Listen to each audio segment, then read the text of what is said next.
सर्वप्रथम मैं पूज्य क्षमादेव जी एवं गुरुमन देव के चरणों में नमन करता हूँ।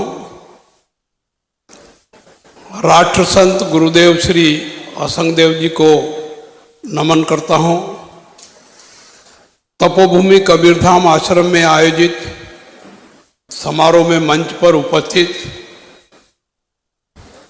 आदरणीय विधायक अमन गिरी जी, नगरपालिका अध्यक्ष गोला श्री विजय शुक्ला जी, श्री दयाशंकर वर्मा जी, मध्य प्रदेश से आए हुए श्री अशोक खींची जी, देश के विभिन्न क्षेत्रों से आए हुए सभी धर्मालुजन, माताओं बहनों, अन्य सभी उपस्थित महानुभावों और मीडिया के मित्रों, मैं आप सबको इस समारोह में नमन करता हूं, आप सबका अभिनंदन करता हूं, आप सबका स्वागत करता हूं। सकल हंस को बंदगी।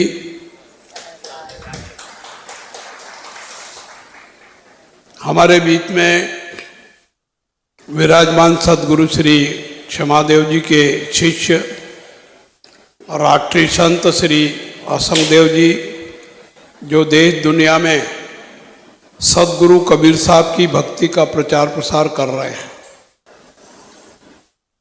मैं उनसे प्रभावित हूँ। मैं ये कहूँ कि मैं उनका भक्त हूँ तो अतिशयोक्ति नहीं है। वो मध्य प्रदेश में हमारे और अशोक जी खींची के निमंत्रण पर और अन्य सहयोगियों के निमंत्रण पर बहुत बार आए हैं, आशीर्वचन दिया है, मार्गदर्शन दिया है और आपके प्रवचन अनेक चैनलों पर प्रसारित होते हैं जो देश और दुनिया में देखा जाते हैं। आज आपका अवतरण दिवस भी है। अवतरण दिवस का मतलब अपन आजकल जन्मोत्सव के रूप में मानते हैं। मैं उनको इस जन्मोत्सव की, अवतरण दिवस की, प्रकट उत्सव की बहुत बधाई देता हूँ, शुभकामनाएं देता हूँ और भगवान से प्रार्थना करता हूँ, कबीर साहब से प्रार्थना करता हूँ कि उनको सुखी, समृद्ध और दीर्घायु रखें ताकि देश और दुनिया में देश की धर्म संस्कृति का प्रचार प्रसार करने में सफलता प्राप्त करते रहें।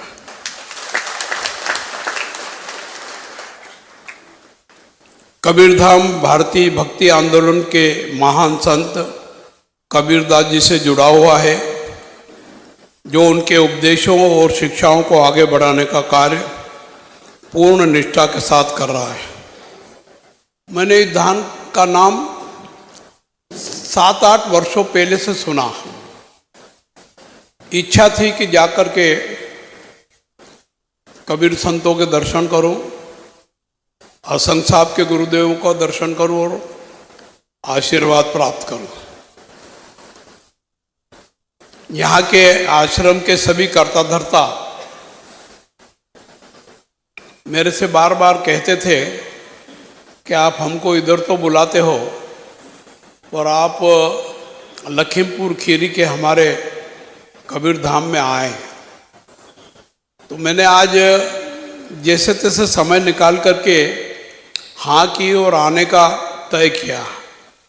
निश्चित रूप से असंग साहब ने जो कहा है कि समय कम है, 5:45 की मेरी फ्लाइट है, बेंगलोर जाना जरूरी है और हमको जिस गाड़ी से लाते हैं अधिकारी, वो 70-80 की स्पीड से ज़्यादा चलाते ही नहीं।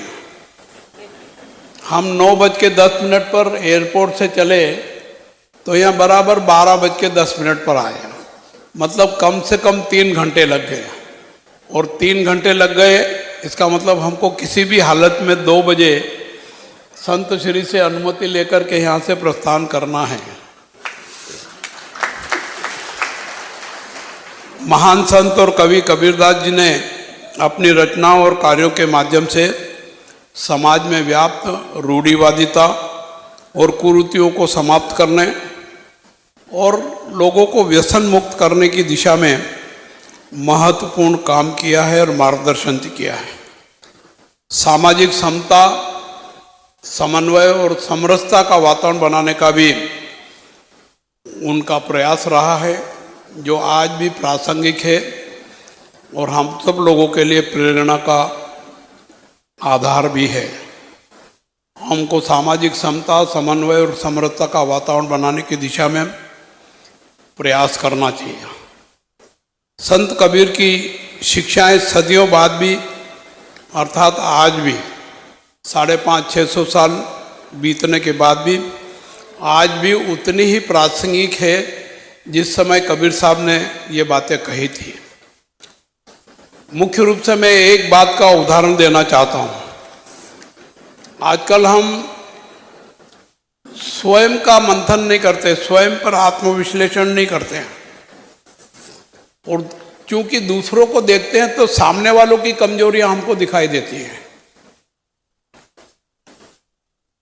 अगर हम उनके उस दोहे को याद करें, बुरा जो देखन मैं चला बुरा न मिलिया कोई, जो मन खोजा अपना मुझसे बुरा न कोई।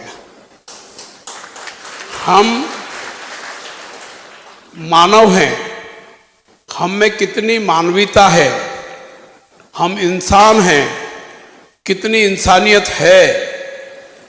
और सर्वे भवन्तु सुखिनः सर्वे सन्तु निरामया, सब सुखी हो, सब निरोगी हो, इस प्रकार का विचार करने की महती आवश्यकता है।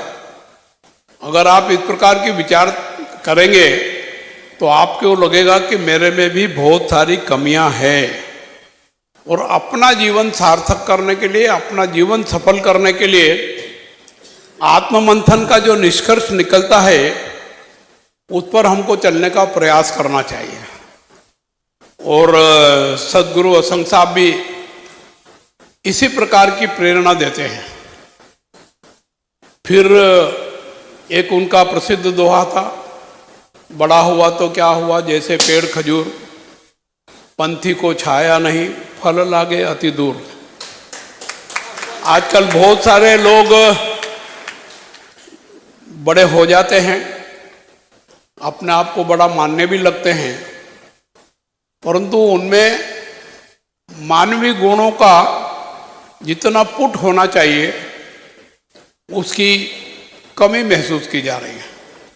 वो मैं, मेरा परिवार और मेरा समाज यहाँ तक ही सोचता है। देश, धर्म, संस्कृति की सोच बाद में विचार करता है। जबकि आप और हम सब जानते हैं कि दुनिया के 200 से अधिक देशों में हिंदुस्तान एकमात्र ऐसा देश है जो देवी देवताओं का देश है। हजारों देवी देवता हैं हमारे यहाँ, 33,000 करोड़ देवता हैं, और ऋषि मुनियों का देश है। और अपना ये देश लाखों साल पुराना है। और जैसे असंग साहब बैठे हैं, ऐसे ही लाखों ऋषि मुनियों ने इस देश के धर्म की, इस देश की संस्कृति की, इस देश के आचार विचार की, प्रचार प्रसार की व्यवस्था की।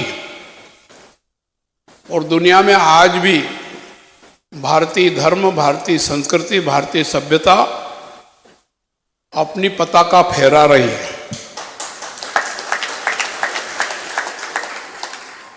अनेक प्रयास हुए भारतीय धर्म संस्कृति को कमजोर करने का, आज भी प्रयास हो रहे हैं, परंतु फिर भी इसका दूसरा पहलू अगर अपन अध्ययन करें तो भारतीय धर्म और भारतीय संस्कृति दुनिया के कई देशों में तेज गति से आगे बढ़ रही है, प्रचारित हो रही है और उसकी पताका फहरा रही है। और वो ऐसे ऋषि मुनियों के मार्गदर्शन के कारण। हम कार्यक्रम में आते हैं, प्रवचन सुनते हैं, आशीर्वचन सुनते हैं, मार्गदर्शन प्राप्त करते हैं, विचार करें कि हम जितना उन्होंने कहा है और यहाँ सुनते समय हमारे मन मस्तिष्क में गले उतरा है, उसको कितना अंगीकार किया है और अंगीकार करने के बाद उस पर कितना चलने का प्रयास किया है, इसका मंथन जरूर करना चाहिए। और इसका मंथन करके हमको इनके बताए हुए मार्ग पर चलने की कोशिश करना चाहिए। मुझे अवगत कराया गया है कि इस तपोभूमि कबीरधाम आश्रम में प्रतिवर्ष वार्षिक महोत्सव कार्यक्रम मनाया जाता है। आज उसी वार्षिक उत्सव महोत्सव का समापन दिवस भी है और आज असंग साहब का जन्मोत्सव भी है। मैंने पूर्व में भी बधाई दी है, शुभकामनाएं दी है। आपसे भी प्रार्थना करता हूं कि आप भी भगवान से और कबीर साहब से प्रार्थना करें कि वो दीर्घायु हो, सुखी हो, समृद्ध हो और हमारा मार्गदर्शन और हमको आशीर्वचन देते रहे। तत्कालीन राष्ट्रपति रामनाथ कोविंद जी के यहाँ आगमन पर उनके द्वारा नवीन आश्रम का उद्घाटन किया गया था। निश्चित रूप से मैं भी उनके अनुरूप तो नहीं, परंतु भाग्यशाली हूं कि आज दो महान संतों का, जिसमें असंग साहब जी के गुरुदेव भी हैं, उनका मंदिर बनाया, उसका उद्घाटन करने का अवसर मुझे मिला। मैं असंग देव जी के प्रति कृतज्ञता व्यक्त करता हूं, आभार व्यक्त करता हूं और विश्वास भी दिलाता हूं कि मैं भविष्य में भी इस संस्थान में आने का प्रयास करूंगा। मुझे ये भी बताया गया है कि इस तपोभूमि आश्रम से लगभग 150 से अधिक कबीरपंथी साधु संत गुरुदेव को शिक्षा दीक्षा प्रदान करके कबीर वाणी को प्रचारित करने की दिशा में सफल प्रयास किया जा रहा है। राष्ट्रीय संत श्री असंग साहब जी के देश विदेश में करोड़ों अनुयायी हैं जो कबीर वाणी को प्रचारित कर रहे हैं, प्रसारित कर रहे हैं और लाखों लोगों को व्यसन मुक्त करने की दिशा में अग्रसर कर रहे हैं। और जब कोई व्यक्ति व्यसन मुक्त हो जाता है तो आप मान के चलो कि उस घर में सुख और समृद्धि का एहसास होता है, सुख और शांति का एहसास होता है, परिवार समृद्ध बनता है, सुखी बनता है और उनका जीवन सफल भी होता है, सार्थक भी होता है। हम सब इस बात को मानते हैं कि 84 लाख योनि के बाद मनुष्य जीवन मिलता है और मनुष्य जीवन जितनी योनियां हैं उनमें सर्वश्रेष्ठ माना जाता है। और ये जीवन हमको मिलता है, इसका मतलब सर्वश्रेष्ठ तो है ही, पर इसको और सर्वश्रेष्ठ बनाना और आने वाली पीढ़ी को उस दिशा में चलने के लिए प्रेरित करना, ये हमारा अपना कर्तव्य है। हमको इस दिशा में आगे प्रयास करना चाहिए। इसके साथ ही गुरुदेव असंग साहब जी गांव-गांव और शहर-शहर में जाकर सत्संग करके सामाजिक समता और समरसता का वातावरण बना रहे हैं। आज इस सामाजिक समता और समरसता की महती आवश्यक, जिन कारणों से हम पहले गुलाम रहे, हमारे देश पर दूसरों ने राज किया, उन कारणों में समता और समरसता का समन्वय कम था, ये एक प्रमुख कारण रहा है। और आज भी इस प्रकार की प्रवृत्ति बढ़ाने वालों का प्रयास हो रहा है। इसको रोकने की आवश्यकता है। कबीर साहब ने कहा है कि न कोई ऊंचा है, न कोई नीचा है, न कोई छोटा है, न कोई बड़ा है, सद काम करने वाला व्यक्ति महान व्यक्ति है, अच्छा व्यक्ति है, चाहे वो किसी भी समाज का हो। तो यहाँ किसी भी वर्ग के, किसी भी समाज के लोग बैठे हैं, मैं उनसे प्रार्थना करता हूँ कि वो सद्मार्ग पर सत्कार्य करते रहें, तो निश्चित रूप से उनको भी सम्मान मिलेगा और समता और समन्वय का वातावरण बनेगा।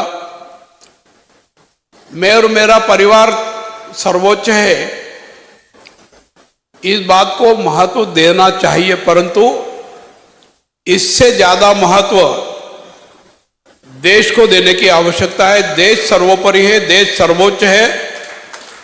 देश है तो धर्म और संस्कृति है, और धर्म और संस्कृति है तो अपना देश महान है। इसको मान करके हमें प्रयास करने की आवश्यकता है। आज इस बात की महती आवश्यकता है। देश की आजादी के बाद हमने हर क्षेत्र में प्रगति की है, तेज गति से प्रगति की है। आर्थिक क्षेत्र में, औद्योगिक क्षेत्र में, कौशलता के क्षेत्र में, और आर्थिक क्षेत्र में तो हम दुनिया के जो विकसित राष्ट्र हैं उसमें आज 5वें स्थान पर है। 200 से ज्यादा देश है, उनमें हमारा देश आर्थिक स्थिति में 5वें स्थान पर है। और सरकारों का प्रयास है, देशवासियों की इच्छा आकांक्षा है कि आर्थिक स्थिति और मजबूत हो और भारत की आर्थिक स्थिति दुनिया के तीसरे नंबर पर पहुंचे। उसमें भी हम योगदान दे सकते हैं। आप कहेंगे हम कैसे योगदान दे सकते हैं? पर देश की आर्थिक व्यवस्था को मजबूत करने के लिए हम जो दिन प्रतिदिन कुछ न कुछ काम करते हैं उसमें उसकी भूमिका रहती है। आप उस प्रकार का भी प्रयास करें। देश की आज़ादी की लड़ाई लड़ने वालों ने सपना संजोया था कि देश आज़ाद होगा, और पहले विश्वगुरु था, फिर से विश्वगुरु बनेगा। भारत सोने की चिड़िया था, फिर से सोने की चिड़िया बनेगा। तो सरकार ने संकल्प लिया है कि आने वाली आजादी के 100 साल जब पूरे होंगे तो भारत विकसित राष्ट्र बनेगा। और ये विकसित राष्ट्र बनाने के लिए आपको और हमको सबको जो योजनाएं बनाई जाती है, उन योजना पर सहयोग करने की आवश्यकता है। अब आपके मन में विचार आ सकता है कि हम क्या सहयोग करेंगे,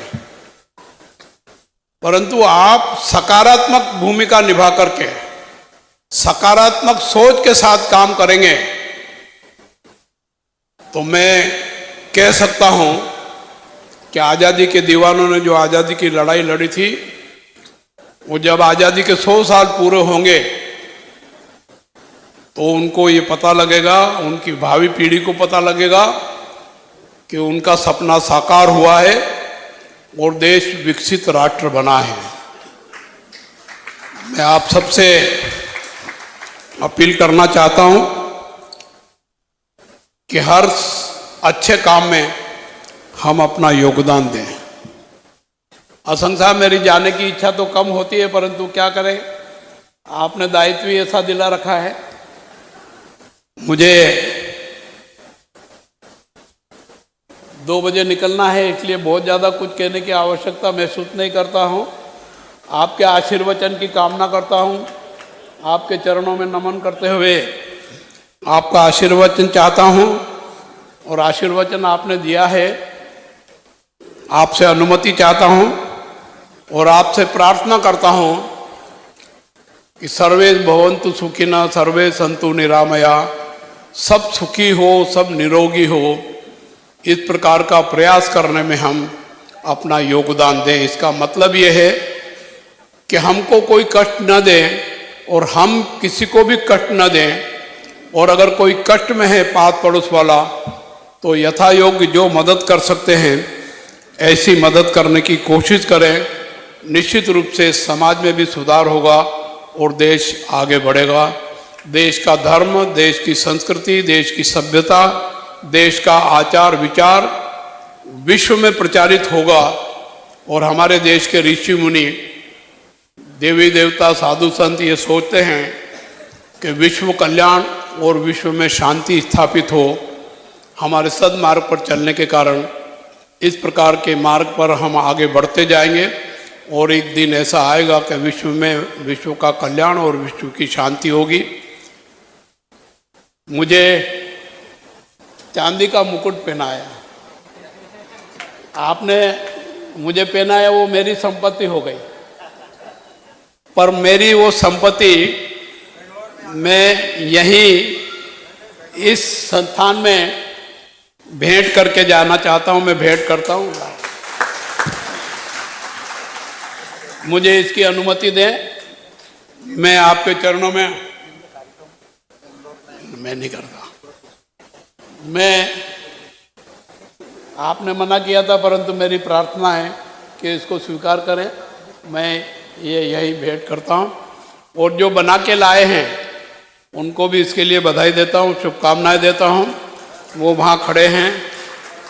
और ये जो मंदिर का भवन और मंदिर बनाया है, दोनों श्रीमान और श्रीमती वहाँ विराजमान हैं। मैं उनके प्रति भी आभार व्यक्त करता हूँ। आप सबके प्रति आभार व्यक्त करते हुए आप सबको नमन करता हूँ। सबको साहेब बंदगी करके मेरी वाणी को विराम देता हूँ। धन्यवाद। जय हिंद, जय भारत। आप लोग थोड़ा जोरदार ताली बजाकर उनका धन्यवाद करेंगे। आगे अब उनको